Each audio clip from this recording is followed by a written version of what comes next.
Episode के starting में एक लड़का गेम खेल रहा होता है। तभी इसे नींद आ जाती है। जब इसकी आंख खुलती है, ये एक अलग जगह में होता है। एक लड़की आके बोलती है, क्या तुम जाग गए? ये कहता है, क्या ये तुम हो आतो?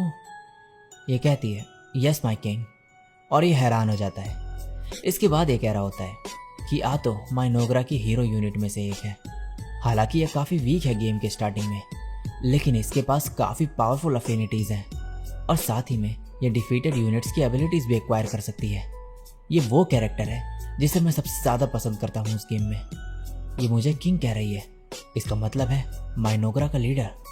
ये मुस्कुराते हुए बोलती है, कोई बात नहीं लॉर्ड टाकुटो, आप ही हो जिसने नाइटमेयर डिफ़िकल्टी क्लियर करने की फीट अचीव करी है सिविलाइजेशन यूज़ करते हुए, जिसे सबसे ज़्यादा डिफ़िकल्ट माना जाता है हैंडल करना, द सिविलाइजेशन ऑफ रियून। आप लेजेंडरी प्लेयर हो जो टॉप पे हो ऑफिशियल यूज़र रैंकिंग में। ईरा टाकुटो। ये सुन के ये हैरान होता है। आतो बोलती है, मुझे सब कुछ याद है जो भी आपने मुझसे कहा था और हमने कैसे एक साथ दुनिया पे जीत हासिल करी, तो चिंता मत करो, मुझे सब कुछ याद है लॉर्ड टाकुटो। टाकुटो कहता है, तुम्हें यूज़ करना मेरा प्ले स्टाइल था। मैंने सोचा शायद मैं तुम्हारी तरह स्ट्रांग बन पाऊँ। मैं बहुत खुश हूँ तुमसे बात करके। आतो कहती है, मैं भी। टाकुटो बोलता है, क्या ये हेवन है? क्या तुमने मुझे यहाँ पर बुलाया है? ये कहती है, नहीं, मैंने खुद को यहाँ पाया अचानक से। और ये हेवन नहीं है, ये इटर्नल नेशंस के वर्ल्ड से सिमिलर है।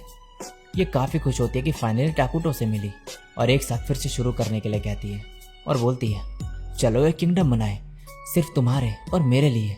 और टाकुटो भी मान जाता है। अब ये कहती है, मेरा नाम स्लज आतो है, जो स्लज से पैदा हुई है, जो वर्ल्ड को डिस्ट्रॉय कर देगी।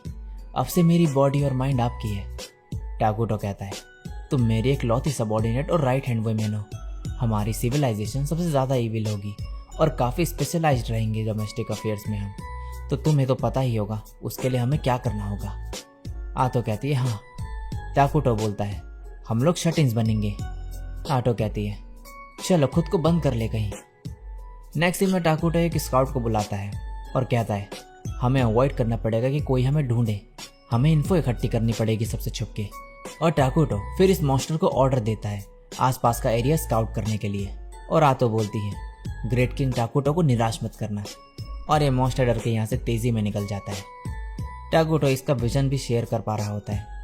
अब ये कहता है, हमारे पास 100 माना बचा है, एक सेटलमेंट बिल्ड करने के लिए 20 माना लगेगा।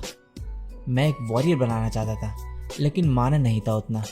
आतो कहती है, मैं आपके लिए लड़ूंगी, ऐसा मैं कहना चाहती हूँ। टाकुटो बोलता है, तुम्हारा करंट स्ट्रेंथ 3 है, इसका मतलब माइनोगरा अभी रिस्की पोजीशन है। जब कोई भी पावरफुल एनिमी के साथ एनकाउंटर का मतलब होगा कंप्लीट डिस्ट्रक्शन। कुछ टाइम बाद टाकुटो बताता है कि मैंने आसपास का एरिया देखा लेकिन सिर्फ फॉरेस्ट ही दिखा मुझे। आतो बोलती है, ये काफ़ी अजीब है कि यहाँ पर एनिमल्स या फिर मॉन्स्टर नहीं देखे। टाकुटो बोलता है, और फूड के लिए भी कुछ नहीं है। आतो कहती है, माफ़ करना, मैं आपकी मदद नहीं कर पा रही। ये कहता है, तुम्हारा यहाँ पर होना ही काफ़ी है। ये सुनकर ये बहुत ही खुश हो जाती है। टाकुटो मन में कहता है, गेम में काफ़ी मुश्किल था पता करना, लेकिन रियलिटी में शायद इसकी पर्सनैलिटी ऐसी है। अचानक से टाकुटो को डार्क एल्व्स दिखते हैं। आतो कहती है, ये शायद एक फैंटेसी वर्ल्ड है। और यहाँ पर टाकुटो परेशान हो रहा होता है ये सोच के कि कहीं यहाँ कोई और भी सिविलाइजेशन ना हो, क्योंकि इन्हें वॉर अवॉइड करनी है।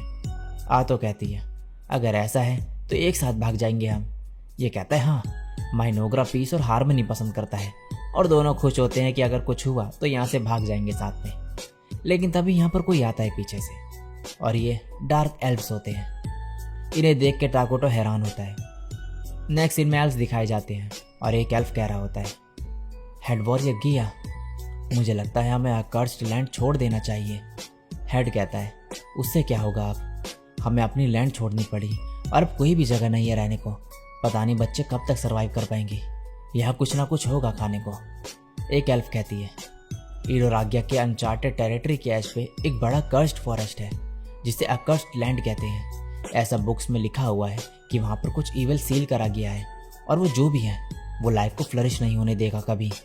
गिया कहता है, ये सब बकवास है, तुम देख ही सकती हो कि यहाँ पर पेड़ कितने अच्छे से ग्रो हो रहे हैं। और ये आगे बढ़ते हैं।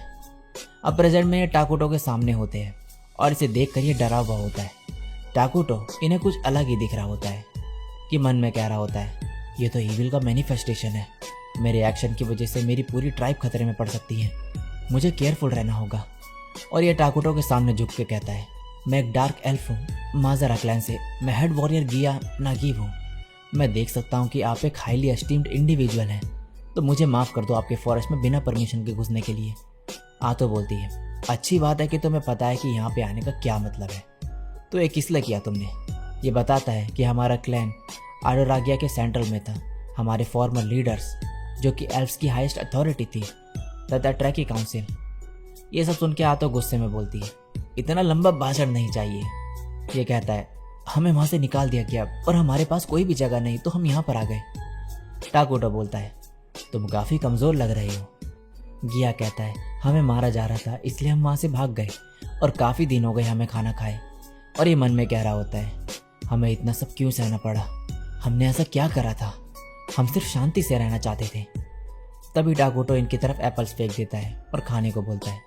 गिया को समझ नहीं आ रहा होता कि कैसे फ्रूट्स हैं, इसके साथ ही खाते हैं और बोलते हैं ये तो बहुत ही अच्छा है। और टाकुटो इन्हें पियर्स भी दे देता है।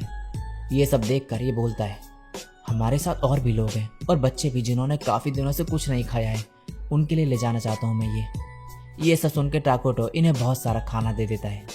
ये बोलता है आखिर आप है कौन? लेकिन टाकुटो कुछ नहीं बोलता। अब नेक्स्ट सीन में ये खाना लेकर वापस पहुंचते हैं और अब ये खाना बनाते हैं और सब खाते हुए काफ़ी खुश होते हैं क्योंकि काफ़ी टाइम बाद इन्होंने खाना खाया होता है। एक लड़की कहती है तुम्हें ये सब कहाँ पर मिला? गिया बोलता है बस मिल गया मुझे। नेक्स्ट सीन में गिया अकेले बैठा होता है, तभी एक आदमी इसके पास आता है।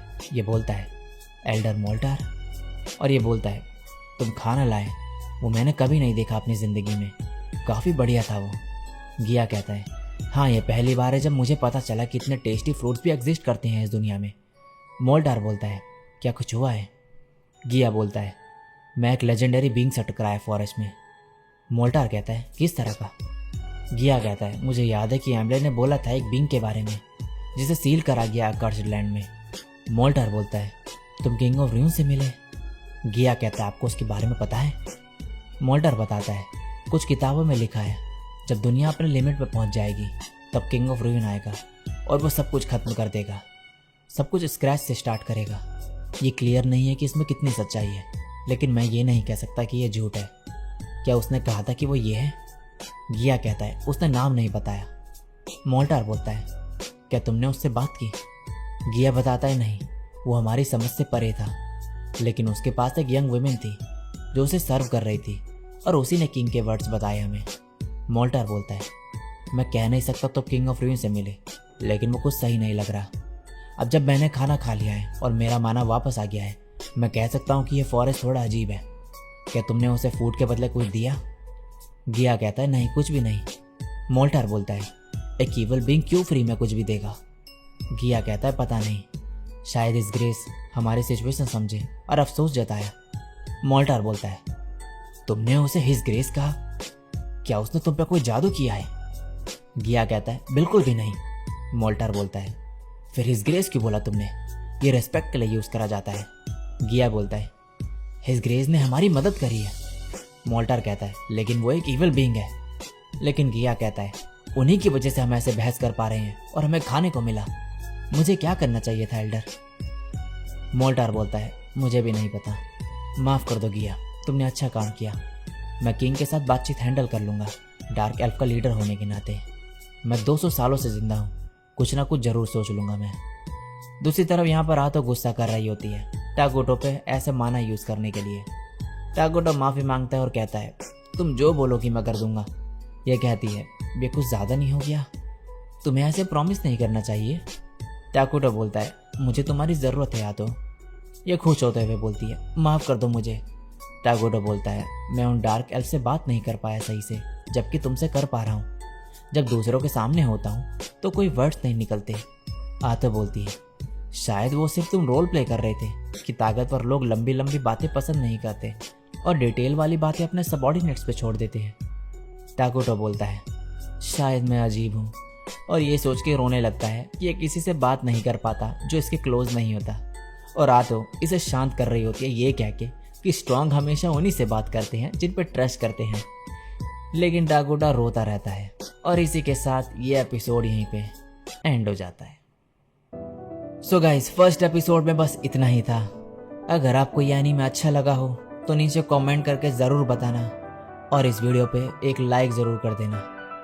ज़्यादा लोग अगर बोलेंगे इसे कंटिन्यू करने के लिए तो मैं कंटिन्यू करूँगा। तो ज़्यादा से ज़्यादा सपोर्ट दिखाओ गाइस। काफ़ी टाइम बाद इस चैनल पे कुछ अपलोड कर रहा हूँ, तो मुझे आप सभी का एक लाइक और कमेंट चाहिए। और चैनल पे पहली बार टपक गए हो तो चैनल को सब्सक्राइब ज़रूर कर लेना, ऐसा ही ऑसम कंटेंट आगे भी देखने के लिए। तो फिलहाल के लिए मैं निकलता हूँ, मिलूँगा किसी और दिन किसी और वीडियो के साथ। तब तक के लिए सायोनारा। और